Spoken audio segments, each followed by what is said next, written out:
बागलकोट जिल्ह्यातील जमखंडी तालुक्यातील कोण्णूर गावातील मड्डी प्लॉट परिसरातील रहिवासी घराच्या जागेची हक्कपत्रे तसेच मूलभूत सुविधांच्या मागणीसाठी गेल्या 5-6 दिवसांपासून आंदोलन करत होते।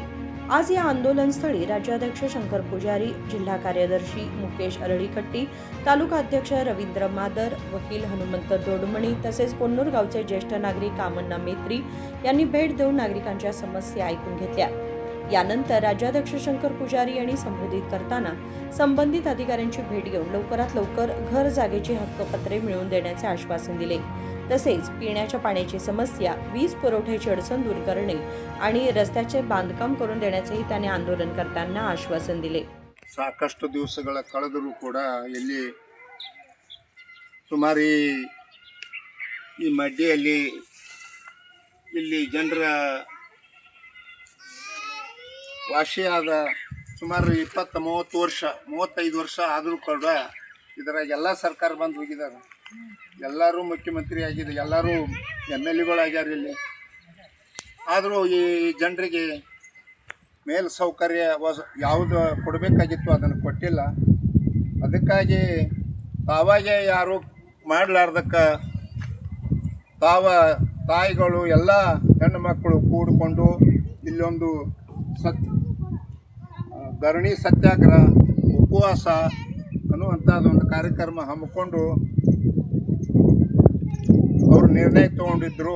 ಅವ್ರು ಒಳ್ಳೆಯ ನಿರ್ಧಾರ, ಆ ನಿರ್ಧಾರಕ್ಕೆ ನಾನು ಸಹಕಾರ ಕೊಡಬೇಕು, ಅಲ್ಲಿ ಭೇಟಿ ಕೊಡಬೇಕು, ಅವ್ರಿಗೇನು ಸೌಲಭ್ಯ ಬೇಕು ಆ ಸೌಲಭ್ಯಕ್ಕೆ ನಾವು ಒದಗಿಸಿಕೊಡ್ಬೇಕು, ಅವ್ರ ಹೋರಾಟದಲ್ಲಿ ನಾನು ಭಾಗವಹಿಸಬೇಕು, ಖಂಡಿತ ಅದನ್ನು ಕೆಲಸ ಮಾಡೇ ಕೊಡಬೇಕು ಅನ್ನುವಂಥ ನಿರ್ಧಾರ ನಾನು ವಿಚಾರ ಮಾಡಿಕೊಂಡು ನಮ್ಮ ಸಂಘಟಕರು ನಾವು ಕೂಡ ಇವತ್ತು ನಿಮ್ಮಲ್ಲಿ ಬಂದೀವಿ। ನಿಮಗೆ ಹಕ್ಕುಪತ್ರಗಳು ಬೇಕು, ಮುಂದೆ ನಿಮಗೆ ರೋಡ್ ಬೇಕು, ಮತ್ತು ಸರಿಯಾದ ನಿಮಗೆ ಲೈಟ ವಿದ್ಯುತ್ ಇಲ್ಲ, ಮುಂದೆ ನಿಮಗೇನು ಹಳ್ಳಿ ಒಳಗೆ ಬದುಕಬೇಕಾಗೈತಲ್ಲ ಈ ಗುಡ್ಡದಾಗ ಈ ಊರೊಳಗೆ ಗ್ರಾಮದಾಗ ಏನು ಸೌಕರ್ಯ ಮೇಲ್ ಸೌಕರ್ಯ ಐತೋ ಆ ಸೌಕರ್ಯ ಅಷ್ಟು ಎಲ್ಲ ನಿಮಗೆ ಬರಬೇಕು, ಒಂದೇ ಥರ ಅಲ್ಲ। ಮತ್ತು ಇದು ಆಗಂಗಿಲ್ಲ ಬರಂಗಿಲ್ಲ ಅಂತ ಹೇಳಿದ್ರೆ ಮತ್ತೆ ನೀವು ಬರ್ತೈತಿ ಯಾವುದು ನೀವು ಮಾಡ್ತೀರಿ ಯಾವುದು ಆಫೀಸರ್ಗಳು ತಹಶೀಲ್ದಾರು SC ಅವರು ನೀವು ಇಷ್ಟು ದಿನ ಇಟ್ಟು ಬಂದು ಇಲ್ಲಿ ರೀತಿಯಾಗಿ ಉಪವಾಸ ಧರಣಿ ಕುಂಡ್ರು ತನಕ ಅವ್ರ ಕೆಲಸ ಏನಿತ್ತು, ಅವ್ರು ನೇಮಿಸಿದ್ದ ನಮ್ಮನ್ನು ಕೆಲಸ ಮಾಡೋಕೆ ತಹಶೀಲ್ದಾರ್ಗೆ SC ಅವರಿಗೆ ಅವ್ರು ಇಷ್ಟೊತ್ತಾಳಿಗೆ ಬರಬೇಕಾಗಿತ್ತು, ಯಾಕೆ ಬರಲಿಲ್ಲ, ಯಾಕೆ ಆಗೋದಿಲ್ಲ? ನೀವು ಆಗ್ಲಾರ ಸರ್ಕಾರಕ್ಕೆ ಆಗಂಗಿಲ್ಲ ಅನ್ನುವಂಥ ಕೆಲಸ ಈ ಜಗತ್ತಿನೊಳಗೆ ಐತೇನು? ಏನು ಆಗಂಗಿಲ್ಲ, ಏನು ತೊಂದರೆ ಐತೋ ಅದನ್ನು ಮಾಡಬೇಕು, ಅದಕ್ಕೆ ಸರ್ಕಾರ ಐತಿ, ಅದನ್ನು ಅವ್ರು ಮಾಡಬೇಕು। ಈಗಾಗಲೇ ನಿನ್ನೆ ಬಂದ ನಿಮಗೇನು ಹೇಳಿ ಹೋಗ್ಯಾರು, ಸಾಹೇಬರು ಬಂದು ಹೇಳಿ ಹೋಗ್ಯಾರ, ಶಾಸಕರು ಬಂದು ಹೇಳಿ ಹೋಗ್ಯಾರ, ನಿಮಗೆ ಎಷ್ಟು ದಿವಸದಾಗ ಮಾಡಿ ಕೊಡ್ತೀವಿ ಅಂತ ಹೇಳ್ಯಾರ।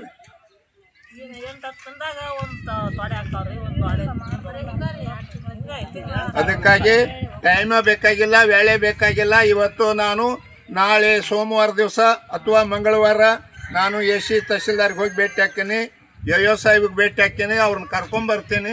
ನಿಮಗೆ ನಾಳೆ ನಾಡ್ದ ಮುಂದೆ ಹಾಕುವಂಥ ಸ್ಥಿತಿ ಇಲ್ಲ, ಏನಿಲ್ಲ। ಈಗ ಸದ್ಯಕ್ಕೆ ನಿಮಗೆ ಹಕ್ಕುಪತ್ರ ಕೊಡಬೇಕು, ನಿಮಗೆ ಕಂಪ್ಯೂಟರ್ ಉತ್ತಾರಿ ಮಾಡಬೇಕು, ನಿಮ್ಮದೇ ಆದಂಥ ಅದು ನಿಮ್ಮ ಹೆಸರಲ್ಲೇ ನಿಮ್ಮ ಎಲ್ಲಿ ನೀವು ಕಂಪ್ಯೂಟರ್ದಾಗ ಹೊಡೆದ್ರು ನಿಮ್ಮ ಮನೆ ಉತ್ತಾರಿಗಳು ಬರಬೇಕು, ನಿಮ್ಮ ಮನೆ ಮುಂದೆ ಲೈಟ್ ಆಗಬೇಕು, ಸರಿಯಾದ ರೀತಿಯಲ್ಲಿ ನಿಮಗೆ ಯಾವಾಗ ಬೇಕಂದಾಗ ನೀರು ಹೋಗಬೇಕು, ನಿಮ್ಮ ಮನೆ ಮುಂದೆ ಪ್ರತಿಯೊಂದು ಕಾರ ಮತ್ತು ವೆಹಿಕಲ್ಸ ಮೋಟ್ರ್ಗಳು ಬರಬೇಕು। ಈ ಗುಡ್ಡದಾಗ ನೀವು ಇಟ್ಕೊಂಡು ಕೂತಾರೆ ಅಲ್ಲಿಂದ ಇಲ್ಲಿಗೆ ಬರಬೇಕಾದ್ರೆ ವಯಸ್ಸಾದವರು ಹೆಣ್ಣು ಮಕ್ಕಳು ಏನಾರ ಸಂಚಿ ತರಬೇಕು, ಹೊತ್ಕೊಂಡು ಬರಬೇಕು ಅನ್ನುವಂಥ ಸ್ಥಿತಿ ಒಳಗೆ ಇದು ಬಹಳ ಕೆಟ್ಟ ಗುಡ್ಡದ ಕಾಡಿನೊಳಗೆ ಅದೀರಿ ನೀವು। ಇದಕ್ಕೆ ನಿಮಗೆಲ್ಲ ಸೌಕರ್ಯ ಕೊಡ್ಬೇಕಂತಂದ್ರೆ ನಿಮ್ಮ ಜೊತೆಗೆ ನಾನು ಇಂದ ಅನ್ನಂಗಿಲ್ಲ, ನಾಳೆ ಅನ್ನಂಗಿಲ್ಲ, ಒಂದೇ ದಿವಸ ಅನ್ನಂಗಿಲ್ಲ, ನಿಮ್ಮದು ಆಗುವವರೆಗೆ ನೀವು ಏನು ಹೋರಾಟ ಮಾಡ್ತೀರಿ ನಿಮ್ಮ ಹೋರಾಟದ ಜೊತೆಗೆ ನಾನು ಮತ್ತು ನಮ್ಮ ಸಂಘಟಕರು ಮತ್ತು ನಮ್ಮ ಕಾಮಪ್ಪಣ್ಣ ನಾವೆಲ್ಲರೂ ಸೇರಿಕೊಂಡು ನಿಮಗೆಲ್ಲ ಸೌಲಭ್ಯ ಸಿಗೋ ತನಕ ನಾನು ಬಿಡುವುದಿಲ್ಲ ಅನ್ನುವಂಥದ್ದು ಮಾತು ಕೊಟ್ಟು ಹೋಗ್ತೀನಿ। ನಾನು ನಂಬರ್ ಕೊಡ್ತೀನಿ ನಿಮಗೆ, ನಂತರ ನಿಮಗೆ ಹೇಳ್ತಾನು, ನೀವು ಯಾವಾಗ ನಿಮಗೇನು ಸೌಕರ್ಯ ಬೇಕೋ ನಿಮ್ಮದೇನು ಸೌಲಭ್ಯ ಬೇಕೋ ಇದು ಒಂದೇ ಅಲ್ಲ, ಇನ್ನು ಇದಕ್ಕಿಂತ ಕೂಡ ನಿಮಗೆ ಮತ್ತೇನು ನೀವು ಮೇಲೂ ಬದುಕಬೇಕಂದ್ರೆ ಅನುಕೂಲ ಆಗಿರ್ಬೇಕಂದ್ರೆ ಅದರ ವ್ಯವಸ್ಥೆಯನ್ನು ನಾ ಎಲ್ಲ ನಿಮಗೆ ಸರಿಯಾದ ರೀತಿಯಲ್ಲೇ ಮಾಡಿಸ್ಕೊಟ್ಟು ಹೋಗ್ತೀನಿ। ನಾ ಮಾಡೋ ತನಕ ಯಾರೇ ಹೇಳಿ ಹೋಗ್ತಿರ್ಬೇಕ್ರಿ. ನಾ ಹೇಳಿ ಹೋಗಂಗಿಲ್ಲ, ನಿಮಗೆ ಆಗೋ ತಕ್ಕ ನಾ ನಿಮ್ಮ ಬೆನ್ನು ಬಿಡುದಿಲ್ಲ. ನಾ ಇದ ಊರಾಗ ಇರ್ತೀನಿ. ಮತ್ತು ನೀವು ಇನ್ನು ಮುಂದೆ ಧರಣಿ ಕೂತ್ರೆ ನಿಮಗೆ ಆಗೋ ತನಕ ನೀವು ಎಷ್ಟು ದಿನ ಕೊಂಡಿರ್ತೀರಿ ನಿಮ್ಮ ಜೊತೆಗೆ ನಾನು ಕೊಂಡಿರ್ತೀನಿ.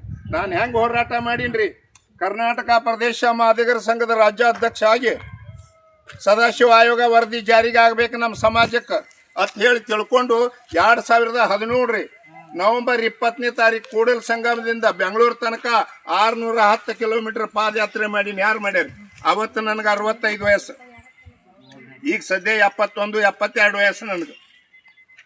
610 ಕಿಲೋಮೀಟರ್ ಪಾದಯಾತ್ರೆ ನಡ್ಕೋತ ಹೋಗಿನ್ರಿ ಬೆಂಗಳೂರಿಗೆ ಹೋಗಿ ಅದನ್ನು 25 ವರ್ಷ ಹೋರಾಟ ಮಾಡಿ ಸದಾಶಿವ ಆಯೋಗ ವರದಿ ಜಾರಿಗೆ ಮಾಡಿಸೀನಿ ಸರ್ಕಾರ ಕಡೆಯಿಂದ.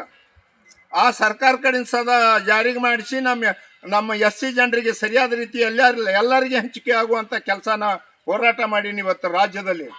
ಇವತ್ತು ಮಾನ್ಯ ಹುಬ್ಳಿಯಲ್ಲಿ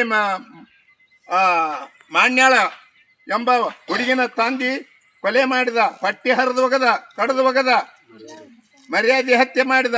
ಅಲ್ಲಿ ಹೋಗಿ ನಾ ಮಾತಾಡಿ ಸರ್ಕಾರಕ್ಕೆ ಒತ್ತಾಯ ಮಾಡಿ 12 ತಾಸಿನೊಳಗೆ ಸರ್ಕಾರದವರು ಸಿದ್ದರಾಮಯ್ಯ ಸಾಹೇಬರು ಅದಕ್ಕೊಂದು ಸಮಿತಿ ನೇಮಿಸಿದರು, ಒಂದು ಕಾಯ್ದೆ ಮಾಡಿದರು, ಮತ್ತು ಅದಕ್ಕೊಂದು ವಿಶೇಷ ಕೋರ್ಟ್ ಮಾಡಿದರು. ಇವತ್ತು ನಮಗೆ ಅಂಥದ್ದು ಮುಂದಿನ ಆಗಲಾರ್ದಂಥ ಪರಿಸ್ಥಿತಿ ಎಲ್ಲನೂ ಇವತ್ತು ಸಿದ್ದರಾಮಯ್ಯ ಸಾಹೇಬರು ತಡೆಗಟ್ಟಿದ್ರು. ಇಂಥ ಕೆಲಸ ನಾನು ಮಾಡಾಕತ್ತೀನಿ. ನಿಮ್ಮ ಕೆಲಸಕ್ಕೂ ನಿಮಗೇನು ತೊಂದರೆ ಐತೋ ಅಡಚಣೆ ಐತೋ ಅದನ್ನು ಯಾವುದೇ ಸಮಯ ಇರಲಿ, ಎಂಥ ಸಂದರ್ಭ ಬರಲಿ, ನೀವು ಕರೆದಾಗ ನಾ ನಂಬರ್ ಕೊಡ್ತೇನೆ ರೀ, ನೀವು ಎಲ್ಲರೂ ನಂಬರ್ ಇಟ್ಕೋರಿ. ಅವತ್ತು ನೀವು ಕರೀರಿ, ನಿಮಗೇನು ಅನುಕೂಲ ಬೇಕಾಗೈತೋ ಅದನ್ನೆಲ್ಲ ಸರಿಯಾದ ರೀತಿಯಲ್ಲಿ ಮಾಡಿಸುವವರಿಗೆ ನಾವು ಬೆನ್ನು ಬಿಡುವುದಿಲ್ಲ ಅಂತೇಳಿ ನೀವು ಎಲ್ಲರೂ ಇವತ್ತೇನು ಅಸಹಾಯಕರಾಗಿ ಕೊಂಡಿರಬೇಡ್ರಿ. ನಿಮಗೇನು ಬೇಕನ್ನೋದು ಭಾಳ ಅಂದ್ರೆ ಮುಂದಿನ ತಿಂಗಳೊಳಗೆ ನಿಮಗೆಲ್ಲರಿಗೂ ಪರಿಪೂರ್ಣವಾಗಿ ಆಗಿ ನಿಮಗೆಲ್ಲ ನಿಮ್ಮ ಮನೆ ಮುಂದೆ ರೋಡ್ ಆಗಬೇಕು, ಡಾಂಬರ್ ಆಗಬೇಕು, ಲೈಟ್ ಆಗಬೇಕು, ನೀರು ಲಳ ಆಗಬೇಕು. ನೀವು 12 ತಿಂಗಳು 24 ತಾಸು ನಿಮಗೆ ನೀರು ಸಿಗುವಂಥ ಕೆಲಸ, ನಿಮಗೆ 24 ತಾಸು ನಿಮಗೆ ವಿದ್ಯುತ್ ಸಿಗುವಂಥ ಕೆಲಸ, ಅದನ್ನು ನಿಮಗೆಲ್ಲರಿಗೆ ಸರಿಯಾಗಿ ರೀತಿಯಲ್ಲಿ ನೀವು ಸರಿಯಾಗಿ ಎಲ್ಲರೂ ಸ್ವಾಭಿಮಾನದಿಂದ ಹೆಂಗೆ ಬದುಕ್ತಾರೋ ನೀವು ಎಲ್ಲರೂ ಸ್ವಾಭಿಮಾನದಿಂದ ನಿಮ್ಮ ಮನೆಯೊಳಗೆ ನಿಮ್ಮ ಹಕ್ಕದಿಂದ ನಿಮ್ಮ ಶಕ್ತಿಯಿಂದ ನಿಮ್ಮ ಬದುಕಲಕ್ಕೆ ನಾನು ವ್ಯವಸ್ಥೆ ಮಾಡಿಕೊಡ್ತೇನೆ ಅಂತ ಹೇಳಿ ತಮಗೆಲ್ಲರಿಗೆ ಅವಾಗಳಿಗೆ ನಮಸ್ಕರಿಸಿ ನನ್ನ ಮಾತು ಮುಗಿಸ್ತಾ ಇದ್ದೀನಿ. उदय होसमनी, KMM मराठी, जमखंडी.